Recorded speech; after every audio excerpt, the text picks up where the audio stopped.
ইস্তেগফার করতে হবে, আল্লাহ পাকের কাছে গুনাহ ক্ষমা চাইতে হবে। যাদের গুনাহ নাই তাদের শেষ ওঠার কোনো প্রয়োজন নাই, আল্লাহর কাছে ক্ষমা চাওয়ার কোনো দরকার নাই। আর যাদের গুনাহ আছে তারা শেষ ঘুম থেকে জাগবে, শেষ ঘুম থেকে জেগে তাহাজ্জুদ করবে, এই ইস্তেগফার করে আল্লাহ পাকের কাছে ক্ষমা চাইবে। এই জন্য রোজা শুধু আপনার বিলাসিতার জন্য রমজানের রোজা আসে নাই।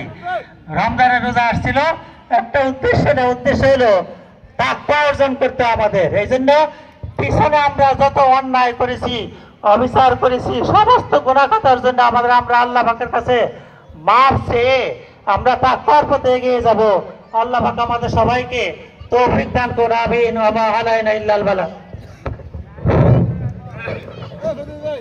আমরা অনেকেই দাঁড়িয়ে আছি, আমরা দাঁড়িয়ে না থেকে কাতার আমাদের চট বিছানো আছে, আমরা চটে বসে যাই, নামাজের কাতারে আমরা বসে যাই। আর আমরা যারা আসতেছি যদি ওযু বা ইস্তেঞ্জা প্রয়োজন হয়, আমাদের এখানে মাদ্রাসা আছে, ওযু ইস্তেঞ্জার সুব্যবস্থা আছে, কারো প্রয়োজন হলে মাদ্রাসায় চলে যেতে পারেন। তা আমরা